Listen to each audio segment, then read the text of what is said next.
Salut les amis et bienvenue sur la chaîne des jeunes artisans dans cet épisode numéro 7 sur la rénovation de ma petite maison que vous commencez à tant connaître.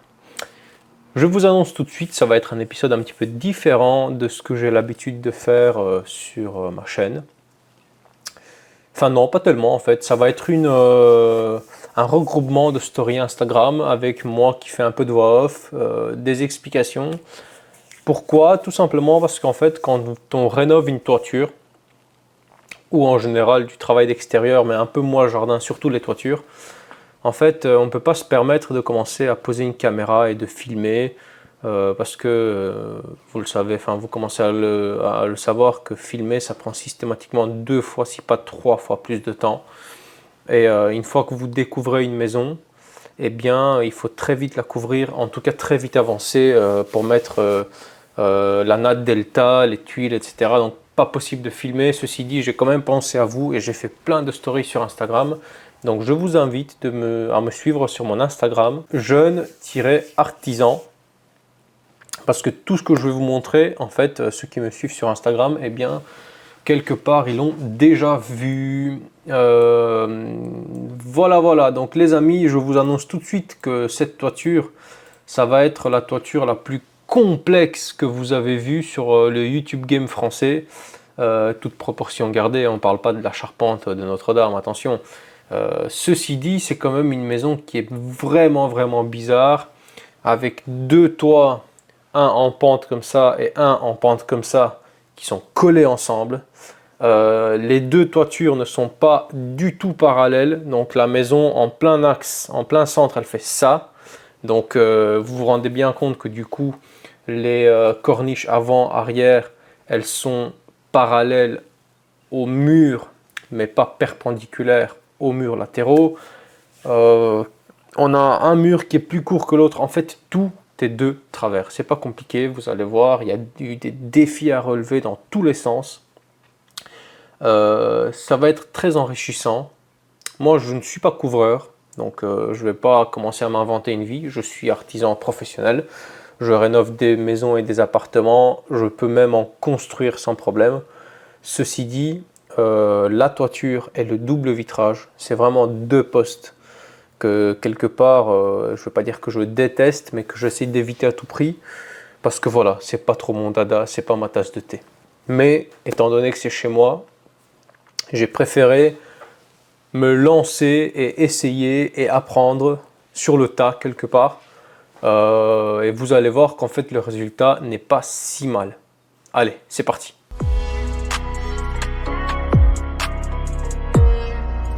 Bon les amis, de retour dans mon humble demeure. J'ai reçu encore une petite commande. Mais oui, regardez-moi cette toiture. Regardez-moi ça, comment c'est laid, nom de Dieu, c'est super laid. Mais qu'est-ce qu'il y a là? Qu'est-ce qu'il y a là, les amis? Regardez-moi ça.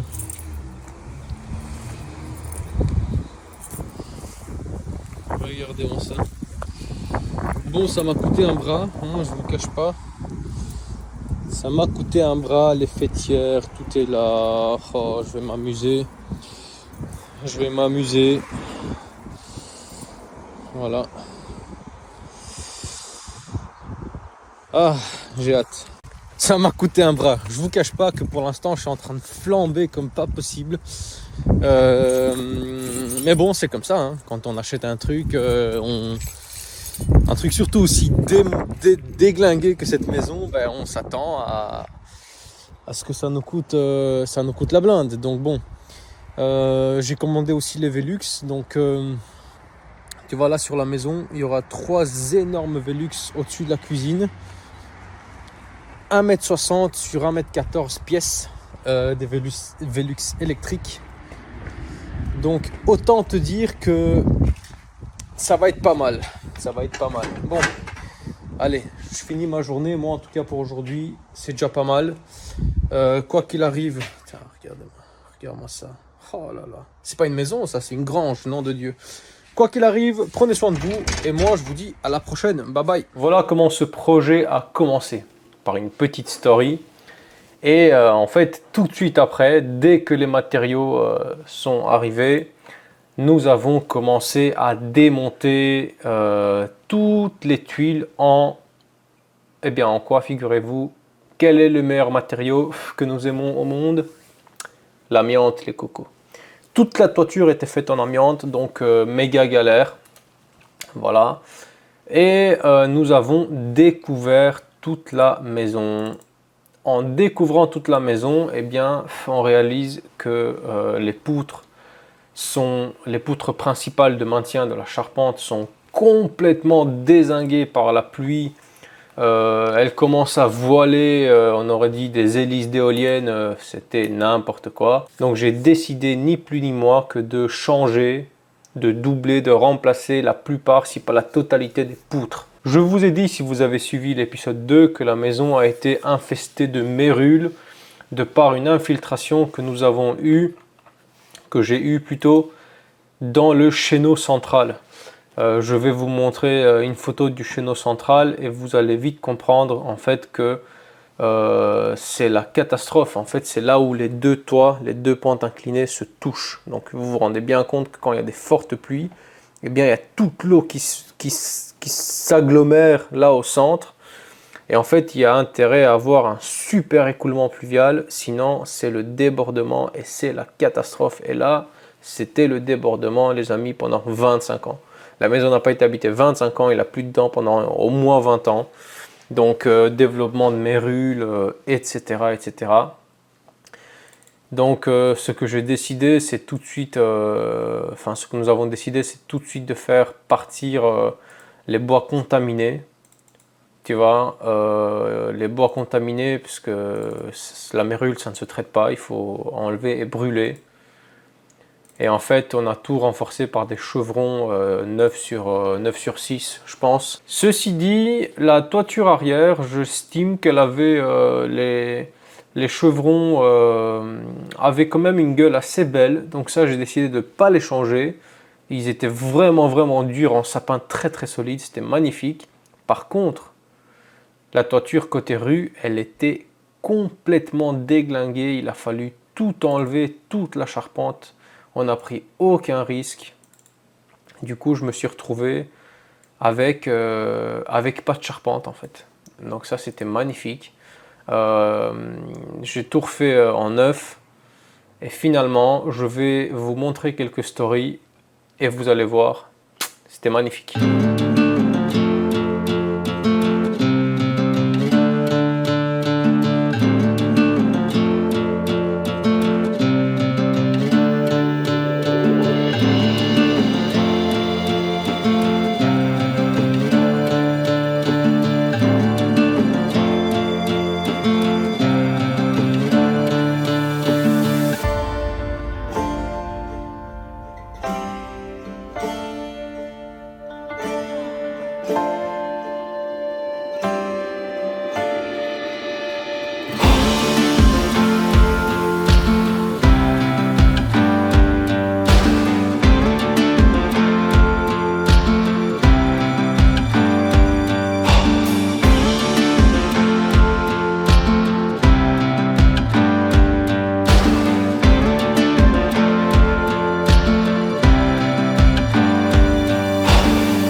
Bon les gars, vous voulez voir comment ça avance la petite toiture? Je vais vous montrer ça. Tu vois, poutre renforcée de partout. Et toute la toiture en fait, elle va dépasser parce que je veux isoler la façade et en plus fermer la maison avec une brique, une vraie brique. Donc tu vois, elle est découverte. Et ça vraiment toutes les poutres à l'intérieur. Tiens, je vais te montrer. Hop. Tu vois ici aussi toutes les poutres qui dépassent des murs. Et dans toute la maison, tu vois vraiment les poutres vertes, c'est des nouvelles qui viennent renforcer l'édifice en fait. Donc en fait, ça sert aussi de tirant, parce que là, le tirant va être magnifique en fait. Elles vont être renforcées de mur à mur en une pièce. Ça va être picobello. Je vous emmène en haut. Et voilà. Tu vois, dans la suite parentale, la future suite parentale. Bon, il faut savoir se projeter, hein, parce que tu vois toutes les poutres qui partent. Donc démolition des murs de façade d'un côté à l'autre, tu vois, hop. Et poutre doublée, renforcée, comme ça tout vient se solidifier. N'oublions pas qu'on rajoute de la tuile qui est 3 à 4 fois plus lourde que de l'ardoise, si pas plus, en fonction des tuiles. Donc on va rajouter du poids. Et tu vois, ça c'est l'autre toiture. Et c'est par ici qu'il pleuvait dans la maison. Donc tout le zinc, tout a été enlevé. Et alors là, toute la structure en bois de l'autre toiture devra être changée parce que c'est la PLS. Et tout le bois contaminé par la mérule à cause de la filtration a été découpé et renforcé par des nouveaux chevrons, tu vois. Picobello. Gros chantier. Enfin, c'est ma maison, hein. Mais ça fait plaisir, c'est motivant, ça donne envie. En plus là, la météo s'y prête, c'est magnifique. Mais regardez partout où je mets la cam. C'est la PLS dans cette maison. Mais qu'est-ce que c'est bon, qu'est-ce que j'adore. J'achèterais un truc neuf pour rien au monde, juste pour le plaisir de la rénovation. Allez, bonne fin de journée à tous et à la prochaine. Bisous, bisous. Autre chose que je détestais à cette maison, j'avais horreur de ça au jour où je l'ai vue, c'est justement cette toiture en fait qui se terminait à ras des murs. C'est horrible, une toiture qui se termine à ras d'un mur. Pour moi, c'est comme une chemise, voilà, comme une chemise sans col, tu vois. C'est nul, c'est moche, il n'y a pas de débordement. Voilà, je suis désolé si je suis un peu incisif sur ça, mais je trouve ça horrible. Et donc j'ai décidé d'élargir de plus ou moins, je me souviens plus, entre 40 et 60 cm, de part en part, donc à gauche et à droite. Le débordement sera beaucoup moins important une fois la maison isolée, puisque je compte l'isoler par l'extérieur et l'habiller en briques de façade, pas brique de parement, la vraie brique. Voilà, donc sa maison va avoir un cachet extraordinaire, quoi. C'est vraiment, elle va être magnifique, je le sais, je l'imagine déjà terminée, ça me rend heureux. Et en fait, du coup, tu vois, on a vraiment dû faire toute une structure, en fait, un squelette en bois pour pouvoir prolonger cette charpente, tu vois. Et pour pouvoir habiller la maison proprement. Tu vas voir ça en story, puisque très vite on l'a couverte de la natte Delta, justement pour pas risquer qu'il y ait une pluie, même s'il a plu pendant des années. Bon, ça m'amuse pas qu'il y ait un orage sans toit non plus. Là, ça allait tout foutre en l'air, tu vois. Tu verras aussi sur les stories, voilà, l'arrière de la maison, ça élargit un peu la maison, mine de rien, parce qu'elle était vraiment étroite. Elle est toujours étroite, mais tu vois, elle prend un petit peu plus d'empreinte, donc ça c'est déjà pas mal. Et puis bon, la corniche arrière a été faite, mais finalement, et tu vas voir très vite que je l'ai démontée, je l'ai complètement refaite parce qu'elle a été faite dans le roche. Finalement, c'était pas vraiment ce que je voulais. Et la corniche arrière et la corniche avant, je les ai complètement refaites. Mais bon, tu vois, quand tu es dans le rush du travail, voilà, t'es pas forcément. Tu veux que ça avance, et puis voilà. Bon, c'est pas très grave. Là, elles sont comme je veux, et tu le verras, si pas dans cette vidéo, dans une autre, tu le verras que c'est magnifique.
vois. Alors ces tuiles-là sont juste posées pour prendre les mesures de la tapane évidemment. Et tu vois déjà avec la couleur, ça va être super beau, hein, vraiment. Et ensuite, là tu vois déjà un peu mieux parce que là, on a gardé vraiment l'alignement des poutres et même le toit qui est de travers là-bas. Tu vois, tout suit, l'alignement suit la maison, tu vois. Et ça va être picobello. Et sur le premier pan de mur, contrairement à ici, on a su récupérer du bois. Là-bas, on n'a rien su récupérer parce que tout était pourri de chez pourri, donc j'ai rien su faire. Donc ici déjà, tu vois, c'est couvert, au moins ça ne craint plus rien. Et comme le toit a un petit dépassement, bah même en cas de forte pluie, l'eau elle va se péter la gueule ici et plus dans ma maison, enfin. Bon, le jardin, c'est une énorme jungle. Hop. C'est limite impossible d'arriver au fond, quoi. J'ai vraiment l'herbe qui m'arrive. Tu vois, jusqu'à la taille, c'est un truc de fou. Donc je n'irai pas jusque là, mais en fait je me suis éloigné comme ça, tu vois. La toiture, en fait, elle prend déjà un peu plus de place, tu vois. La maison, visuellement, s'élargit de plus ou moins 1 mètre. Et alors là, il y aura 3 énormes Velux. Je vais faire un carport sur le côté, une espèce de véranda en verre sur la gauche. Donc en fait, la maison va prendre de la place horizontalement et elle sera beaucoup plus belle, tu vois. Et alors en haut, eh bien, je vais monter en fait et je vais vous montrer. Allez. Donc déjà, évidemment, la corniche. Donc les angles sont pas d'équerre, hein, mais ça c'est parce que la maison n'est pas d'équerre, tu vois. Et une pente donnée vers la gauche, donc vers ici. Tu vois la profondeur du bois qui est là. Et la pente, elle monte, elle monte, elle monte, elle monte. Et tu vois là, la profondeur est moins importante. Toute la flotte, parce que là, la toiture elle est grande, hein, donc il y aura vraiment beaucoup d'eau qui va tomber là-dedans. Va aller là, moi je vais la récupérer, je vais creuser là, mettre un bac. Parce que je veux mettre des serres et pouvoir arroser le jardin avec de la récupération d'eau de pluie. Ensuite, les latapanes et les contrelates, ça c'est un petit peu standard à toutes les toitures, tu vois, avec la petite membrane qui va bien. Hop, t'as bien marché où il faut. Et voilà, en haut, en fait, on a décidé de changer toutes les poutres, tu vois. Attends, regarde, ça ressemble à ça. Attends, je vais quand même faire un peu gaffe où je mets les pieds. Hop là. Et voilà. Tu vois, ça ressemble à ça. Donc là, il faut se rappeler que c'était le coin contaminé par la mérule. Et c'est par ici qu'il pleuvait dans la maison, tu vois. Donc là, fatalement, tout a été remplacé. Donc la nouvelle poutre qui va là. Et ensuite, vraiment, la poutre centrale de la toiture par une nouvelle pièce, quoi. Parce que ça flambait dans tous les sens. On aurait dit une poutre en caoutchouc tellement elle était tordue. Et donc ici, alors excusez les crasses, mais pour l'instant, la priorité, c'est de couvrir la toiture, pas de nettoyer. Donc on fera ça après. Et tu vois, ici vraiment, il y aura une nouvelle cassette avec l'eau qui va descendre de là et qui va descendre de là avec une pente par là pour récupérer aussi l'eau de pluie, tu vois. Mais bon, tout sera picobello, hein. Et alors tu vois la corniche devant, elle va être changée aussi parce qu'en fait après constatation, ouais, il y a des gîtes qui sont pourris, il y a des voliches qui sont bouffées par le temps. C'est vraiment pas top, tu vois. Regarde. Tu vois, ça va pas. Donc ça va être changé et c'est tant mieux. On va faire ça tranquillement. Voilà. Voilà où j'en suis aujourd'hui.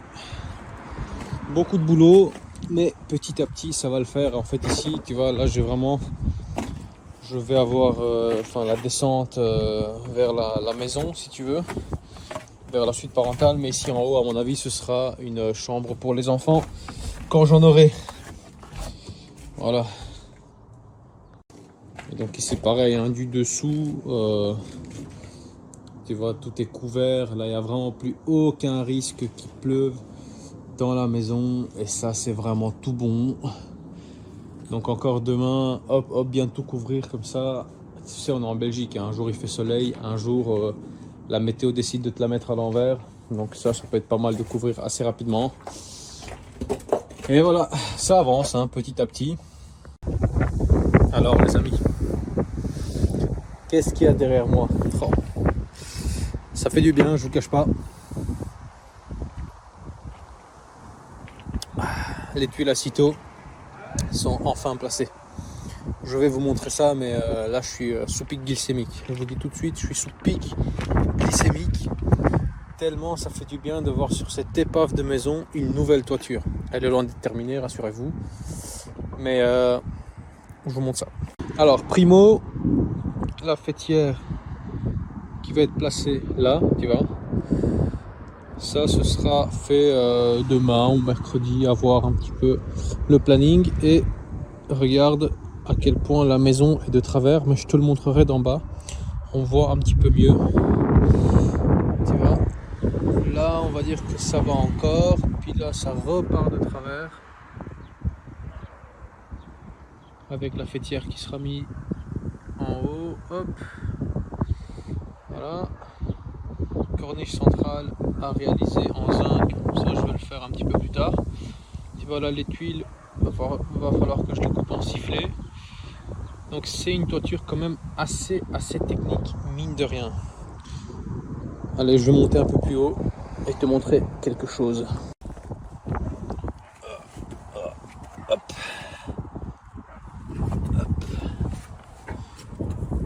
Voilà. Bah alors, qu'est-ce qu'il y a là? Un Velux. Un Velux, nom de Dieu.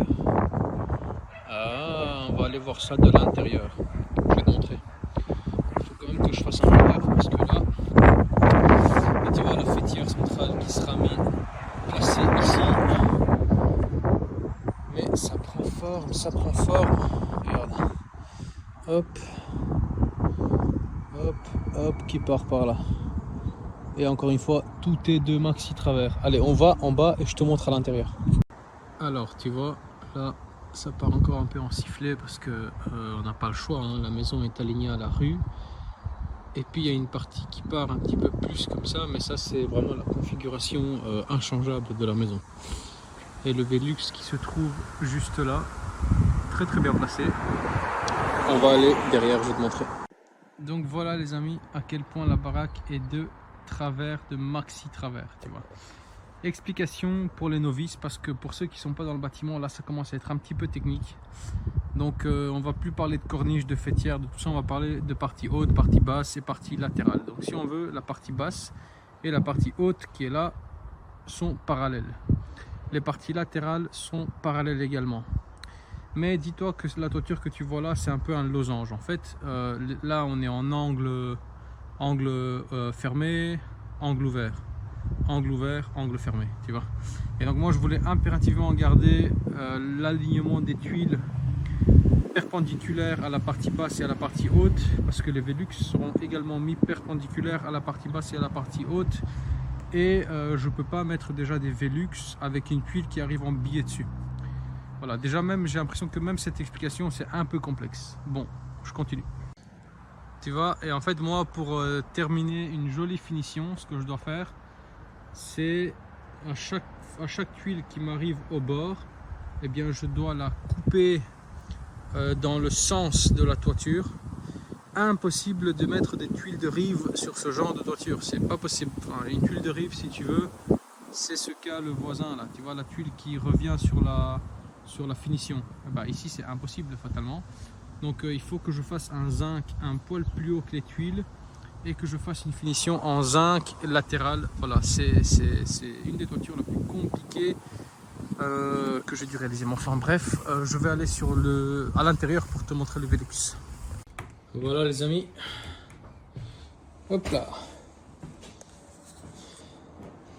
Donc ici on voit pas grand chose et ici on voit à quel point toujours et encore la maison est de traviole, et c'est normal, c'est comme ça, on ne savait pas faire autrement. Donc il y a des choses à un moment donné qu'il faut assumer, quoi, hein. On ne peut pas à l'infini essayer de rendre droit les choses alors que c'est pas possible.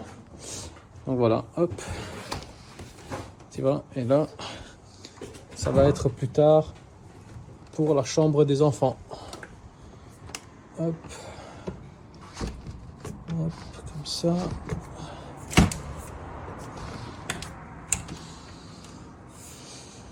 Nickel. De chez nickel. Voilà. Bon. Voilà les amis. Entre temps, la baraque commence à salement sécher et ça me met de bonne humeur. Je vois les murs commencent à devenir blancs. Il y a des taches blanches qui se forment. Ça veut dire que c'est des briques qui sont complètement sèches et ça, c'est cool. Voilà, c'est tout. Moi, je vais un petit peu continuer à bosser malgré le soleil que je déteste. Ouais, je suis quelqu'un de bizarre.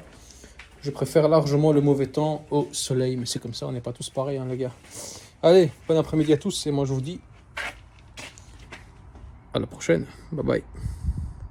Alors les cocos, en moins de 10 minutes, j'ai déjà eu 8 petits messages pour me signaler que la toiture a l'air de travers. Eh bien, elle ne l'est pas et je vais vous expliquer pourquoi il y a cet effet d'optique. La pente là, elle est plus importante que la pente ici. Ce qui fait qu'il y a un léger effet voilé en fait sur la toiture, mais impossible à changer. Encore une fois, pourquoi? Comme la toiture, comme la façade est parallèle à la rue et que entre ce point là et ce point là où la maison fait déjà un angle est plus court que de l'autre côté, fatalement la pente est différente et pour changer ça, eh bien, il faut démolir et reconstruire la maison. Tu vois, entre l'angle là et l'angle là. Donc fatalement, à un moment donné, cette différence va se voir quelque part. Donc non, mes petits loulous, la toiture n'est absolument pas de travers et c'est d'ailleurs le seul endroit où j'ai décidé de sacrifier ça. C'est à la rue parce que la maison a un étage et un grenier, donc 2 étages. Et c'est très peu visible. Je préférais faire ça à l'avant qu'à l'arrière. Parce qu'à l'arrière, vous vous imaginez bien qu'avec 25 arts de terrain de jardin, eh bien je risque d'être beaucoup dans le jardin et de voir cet effet. Donc voilà, j'ai sacrifié, j'ai mis ça à l'avant. Bisous. Les gros défis à relever sur cette toiture, je dirais numéro 1 déjà, c'est le désamiantage. Il y a eu 600-700 kg d'amiante. Compliqué. Deuxième défi, c'est l'excroissance, on va dire, de la toiture de part en part. Troisième défi qui n'est pas des moindres, c'est le chéneau central, la jonction des 2 toitures en pente inclinée. Quatrième défi, qui n'est pas des moindres non plus, c'est que en fait, quand tu vois avec les tuiles sur la toiture arrière, en fait, c'est que la maison est comme ça. Mais moi, je peux pas mettre les tuiles comme ça. Je dois être perpendiculaire à la corniche du bas et à la faîtière du dessus. Je peux pas avoir une pente à la corniche et à la faîtière et être parallèle aux murs latéraux. Ne pouvant pas faire ça, le problème majeur que j'ai, c'est que je ne peux pas mettre de tuiles de rive. Ça aurait été vachement facile pour moi de mettre de la tuile de rive puisque tu finis ta rive en fait. Rive gauche, rive droite. Le problème c'est que là, n'ayant pas de rive, en fait, je dois faire un périmètre en bois relevé, arriver avec ma tuile au niveau du bois puisque je vais découper toutes les tuiles de travers pour avoir justement la perpendicularité entre la faîtière et la corniche. Donc beaucoup plus compliqué puisque chaque tuile doit être découpée dans la ligne, dans le décalage de la ligne. Et surtout, je dois faire pas une finition, je dois faire une étanchéité en EPDM. Et l'EPDM, je vais venir sur le bois et rentrer sous les tuiles et faire une espèce de bavette comme ça. Hyper complexe, hyper complexe. Du coup, les corniches aussi, je les ai faites avec Guillaume en EPDM parce que impossible de plier un zinc. Enfin, si, c'est toujours possible évidemment, mais le but c'est pas non plus d'avoir 40 000 soudures quoi. Il n'y a aucun angle droit et je vous dis, c'était là, rien que pour prendre les mesures, ça m'a tellement pris la tête que j'ai décidé d'acheter pour 2000 € de PDM. Et voilà, d'étaler, de couler, voilà. Tu vois ce que je veux dire, du travail de PDM, quoi. Dans le prochain épisode, on va s'attarder un petit peu sur les finitions et sur les corniches en EPDM. Et je pense que je vais inclure, peut-être dans la même vidéo, la réalisation de ma cheminée, puisque fatalement j'ai dû remaçonner une cheminée, puisqu'elle a été détruite, enfin elle était même pas construite en fait. Donc j'ai dû brique par brique remaçonner 1 mètre de cheminée afin de pouvoir faire du feu dans mon petit poêle à bois. Voilà, si jamais cette vidéo t'a plu et si tu veux me soutenir, n'hésite pas, un petit like. Le travail sur la toiture, j'ai vraiment galéré. Soleil, enfin canicule, de la pluie. J'ai pris du plaisir à le faire, mais je prends plus de plaisir à bosser à l'intérieur, je te cache pas. Donc un petit like, un petit commentaire de soutien. Je sais que cette vidéo sort un petit peu de l'ordinaire, mais comprends-moi, il m'est impossible de poser la cam et de faire des timelapses sur une situation aussi compliquée. Et évidemment, pour finir la vidéo de manière responsable, tout ce que vous me voyez faire sur la toiture, donc marcher debout, marcher au bord de la rive, etc., je déconseille complètement. Soyez responsable. Faites ce que je dis, faites pas ce que je fais. Voilà. Je suis cordiste, je suis agréé GOF 4 pour travailler en hauteur.